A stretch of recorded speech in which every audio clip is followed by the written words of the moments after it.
മിശിഹായിൽ പ്രിയ സഹോദരങ്ങളെ, ഈ അനുഗ്രഹീതമായ നോമ്പുകാലത്ത് നാം ധ്യാനിക്കുന്നത് മർക്കോസിൻ്റെ സുവിശേഷം 9-ാം അധ്യായത്തിലെ 38 മുതൽ 41 വരെയുള്ള അതീവ പ്രബോധനപരമായ വചനഭാഗമാണ്.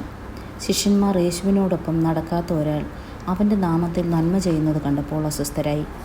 അവൻ നമ്മുടെ കൂട്ടത്തിലില്ല എന്ന ചിന്ത അവരുടെ ഉള്ളിൽ പ്രവർത്തിച്ചു. എന്നാൽ യേശുവിൻ്റെ മറുപടി വളരെ വ്യക്തവും വിപ്ലവാത്മകവുമായിരുന്നു. നമുക്ക് എതിരില്ലാത്തവൻ നമ്മുടെ പക്ഷത്താണ്. സഹോദരങ്ങളെ, ഈ വചനം ഇന്ന് നമ്മോട് സംസാരിക്കുന്നു. നോമ്പ് എന്നത് ഭക്ഷണം ഉപേക്ഷിക്കുന്ന കാലം മാത്രമല്ല, മറിച്ച് നമ്മുടെ ഹൃദയത്തിലെ ഇടുങ്ങിയ ചിന്തകളെ ഉപേക്ഷിക്കുന്ന കാലമാണ്. മറ്റുള്ളവരിലെ നന്മയെ തിരിച്ചറിയാൻ നമ്മുടെ കണ്ണുകൾ തുറക്കുന്ന ഒരു ആത്മീയ യാത്രയാണ് നോമ്പ്. ആദ്യമായി വിഭാഗീയതകൾക്കതീതമായ സ്നേഹം എന്ന ചിന്ത നമുക്ക് ഓർക്കാം. ശിഷ്യന്മാരുടെ ഉള്ളിൽ ഒരുതരം ഗ്രൂപ്പിസം ഉണ്ടായിരുന്നു.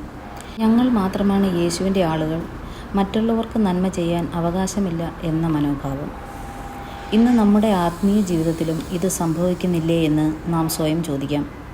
നമ്മെപ്പോലെ പ്രാർത്ഥിക്കുന്നവരെയോ നമ്മുടെ സംഘടനയിൽ ഇല്ലാത്തവരെയോ നമ്മുടെ ചിന്താഗതിയോട് ഒത്തുപോകാത്തവരെയോ നാം ഒതുക്കി നിർത്തുന്നില്ലേ? എന്നാൽ യേശു നമ്മെ പഠിപ്പിക്കുന്നത് നന്മയുടെ ഉറവിടം ദൈവമാണെന്നാണ്. ദൈവം തൻ്റെ കൃപയെ ഒരു മതിലിനകത്ത് പൂട്ടിയിടുന്നില്ല. സഭയ്ക്കോ സംഘടനയ്ക്കോ പുറത്തുള്ളവർ പോലും ചെയ്യുന്ന നന്മകൾ ദൈവഹിതത്തിൻ്റെ ഭാഗമായിരിക്കാം. അതിനെ അംഗീകരിക്കാൻ വിനയം വേണം. ഈ നോമ്പ് കാലത്ത് നാം ഉപേക്ഷിക്കേണ്ടത് നമ്മുടെ ഉള്ളിലെ ഈ മതിലുകളാണ്. മറ്റൊരാളിലെ നന്മയെ കണ്ടാൽ അസൂയപ്പെടാതെ അതിനെ അഭിനന്ദിക്കാനും പ്രോത്സാഹിപ്പിക്കാനും നമുക്ക് പഠിക്കാം. രണ്ടാമതായി, യേശു നമ്മെ ഓർമ്മിപ്പിക്കുന്ന ഒരു മനോഹരമായ സത്യമുണ്ട്. ഒരു പാത്രം വെള്ളത്തിൻ്റെ വലിയ പ്രതിഫലനം. നിങ്ങൾ ക്രിസ്തുവിനുള്ളവരാകയാൽ അവൻ്റെ നാമത്തിൽ ആരെങ്കിലും നിങ്ങൾക്ക് ഒരു പാത്രം വെള്ളം കുടിക്കാൻ തന്നാൽ അവന് പ്രതിഫലം ലഭിക്കാതിരിക്കുകയില്ല. എത്ര ലളിതമായ വാക്കുകൾ, എത്ര ആഴമുള്ള സന്ദേശം! ആത്മീയത എല്ലായ്പ്പോഴും വലിയ കാര്യങ്ങൾ ചെയ്യുന്നതിലല്ല, ചിലപ്പോൾ ഒരു പുഞ്ചിരി, ഒരു ആശ്വാസവാക്ക്, ഒരു ചെറിയ സഹായം, ഇവയൊക്കെയാണ് സ്വർഗത്തിൻ്റെ വലിയ നിക്ഷേപങ്ങളാകുന്നത്.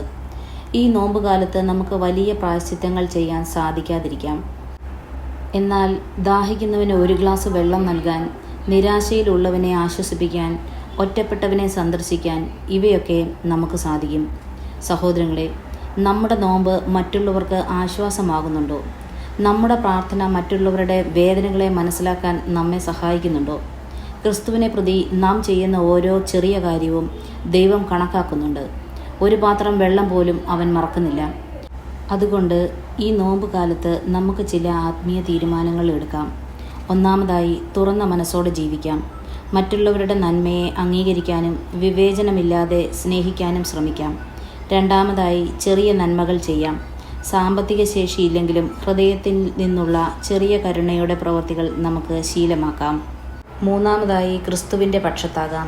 എതിർപ്പുകളും കുറ്റപ്പെടുത്തലുകളും ഒഴിവാക്കി എല്ലാവരെയും കൂട്ടിയിണക്കുന്ന സ്നേഹത്തിൻ്റെ വക്താക്കളാകാം. പ്രിയമുള്ളവരെ, ഒരു പാത്രം വെള്ളത്തിൻ്റെ നന്മ പോലും മറക്കാത്ത ദൈവമാണ് നമ്മുടേത്. ഈ നോമ്പുകാലം നമ്മുടെ ഹൃദയത്തിലെ ഇടുങ്ങിയ വേലിക്കെട്ടുകൾ തകർക്കട്ടെ. ചെറിയ നന്മകളിലൂടെ ക്രിസ്തുവിൻ്റെ സാക്ഷികളായി ജീവിക്കാൻ നമുക്ക് പരിശ്രമിക്കാം. ദൈവം നമ്മെ അനുഗ്രഹിക്കട്ടെ.